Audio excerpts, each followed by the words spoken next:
Saudaraku, sebelum kita mendengarkan firman Tuhan, mari kita bersatu dalam doa. Bapa, kami bersyukur buat kasih, buat penyertaan Tuhan dalam kehidupan kami. Bapa, pada hari ini juga sebelum kami melangkah, melakukan aktivitas kami mendengarkan firman-Mu, berbicara Engkau, saat kami sudah siap mendengarkannya. Dalam Yesus kami berdoa, amin. Saudaraku yang dikasihi Tuhan, firman Tuhan yang menjadi renungan kita pada hari ini diambil dari Yeremia 15 ayat 19. Demikian firman Tuhan.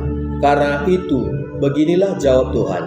Jika engkau mau kembali, aku akan mengembalikan engkau menjadi pelayan di hadapanku.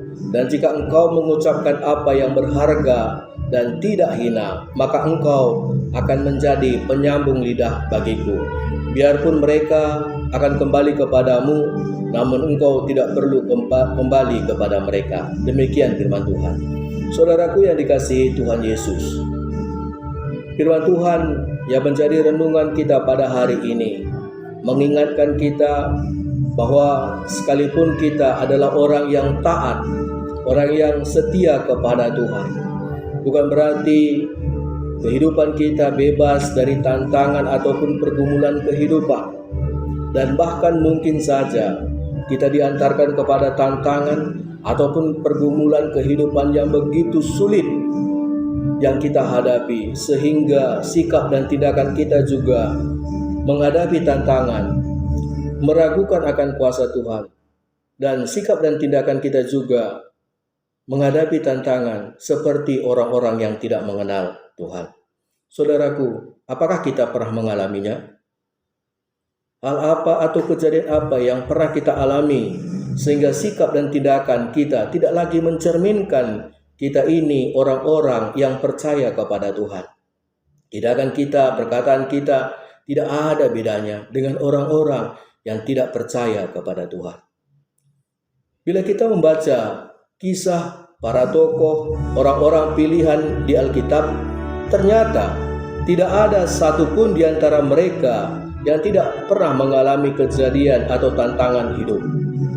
Musa pernah Tuhan antar di jalan buntu di tepi Laut Merah di saat Firaun dan para tentaranya sedang mengejarnya. Tidak ada jalan untuk pergi, lari.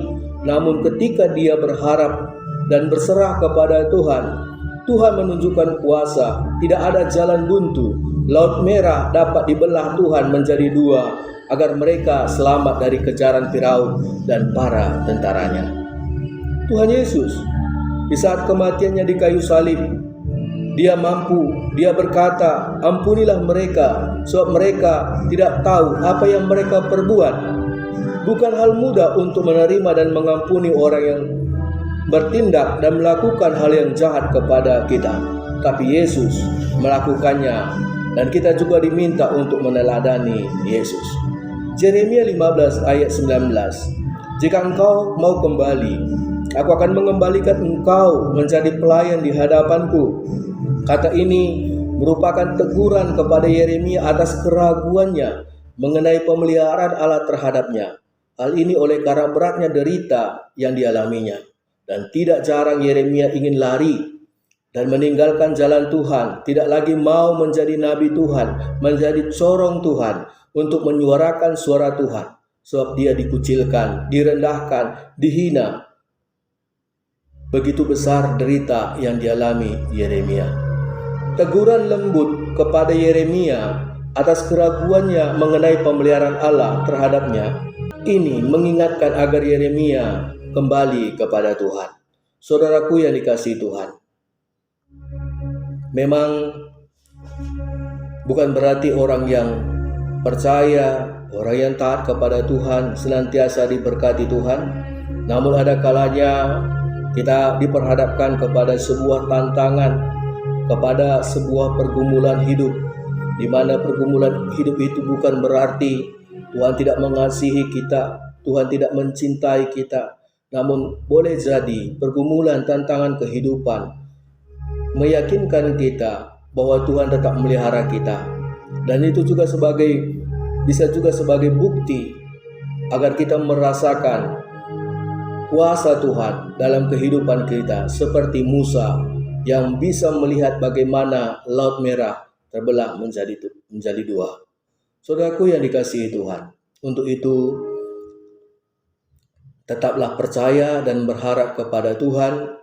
Apapun tantangan kita, yakinlah akan janji, akan pemeliharaan Tuhan dalam kehidupan kita.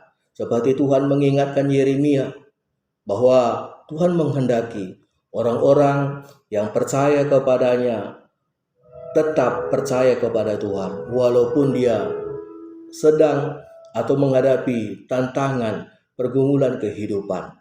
Tapi yakinlah bahwa Tuhan akan tetap menyertai. Dan ini juga mengingatkan kita, apapun yang kita hadapi, tantangan apapun yang kita alami saat ini, baik di tengah-tengah keluarga, pekerjaan, ataupun dalam kehidupan kita, tetaplah percaya kepada Tuhan. Tetaplah berharap kepada Tuhan. Yakinlah bahwa Tuhan tidak pernah meninggalkan kita. Dalam Yesus, kita menyerahkan itu hanya ke dalam Tuhan. Mari kita bersatu di dalam doa, kita berdoa. Bapa, kami berdoa pada hari ini Tuhan, buat kasih, buat penyertaan-Mu dalam kehidupan kami. Bapa, terima kasih firman-Mu, di mana Tuhan mengharapkan, menginginkan orang-orang yang Tuhan pilih, orang-orang yang Tuhan panggil untuk tetap setia dan percaya kepada Tuhan, walaupun bukan berarti orang-orang yang taat dan setia kepada Tuhan bebas dari tantangan. Bahkan mungkin saja orang-orang yang percaya Tuhan antar kepada pergumulan kehidupan yang begitu rumit, yang membuat kami letih dan juga lemah dalam menghadapi tantangan. Namun firman-Mu mengingatkan kami, begitu besar kasih-Mu dalam kehidupan kami, bahwa tantangan itu bukan berarti Tuhan tidak mencintai kami. Bisa jalan bagaimana kami merasakan akan penyertaan Tuhan, pemeliharaan Tuhan, bagaimana kami boleh melihat kuasa Tuhan dalam kehidupan kami, seperti Musa bisa melihat kuasa Tuhan membelah Laut Merah menjadi dua. Tuhan, yakinkan, teguhkan kami untuk setia kepada Engkau dan berjalan di jalan-Mu. Bapa, pada saat ini kami juga berdoa buat setiap pengurus-pengurus kategorial dimanapun mereka. Tuhan memberkati mereka, Tuhan mampukan mereka sebagai pengurus di tengah-tengah gereja Tuhan, baik pengurus kaum bapa, kaum ibu, pemuda, dan juga anak-anak. Tuhan kuatkan mereka. Bukan hal yang mudah tanggung jawab yang mereka hadapi untuk mengatur dan melakukan segala program untuk kesatuan dan kesatuan untuk memuliakan nama Tuhan. Seringkali mereka menghadapi tantangan, baik dalam tantangan dalam kepengurusan ataupun dalam organisasi di tengah-tengah gereja Tuhan. Begitu juga di luar organisasi gereja. Namun kami berharap agar mereka tetap yakin, tetap percaya kepada Tuhan. Berkati mereka, teguhkan mereka, agar mereka tetap memiliki kesatuan hati sebagai pengurus untuk tetap bersinergi, menjalankan, melakukan pelayanan untuk kemuliaan nama Tuhan. Berkati Bapa, ini doa dan harapan kami. Ampuni kami akan kekurangan kami. Kami serahkan doa kami ini hanya ke dalam tangan-Mu. Dalam Yesus kami berdoa. Mari kita bersatu dalam doa. Bapa kami yang diajari Tuhan Yesus, kita berdoa. Bapa kami yang di sorga, dikuduskanlah nama-Mu. Datanglah kerajaan-Mu, jadilah kehendak-Mu di bumi seperti di sorga. Berikanlah kami pada hari ini makanan kami yang secukupnya, dan ampunilah kami akan kesalahan kami, seperti kami juga mengampuni orang yang bersalah kepada kami. Dan janganlah bawa kami ke dalam pencobaan, tapi lepaskanlah kami daripada yang jahat, sebab Engkau yang punya kerajaan dan kuasa dan kemuliaan sampai selama-lamanya. Amin.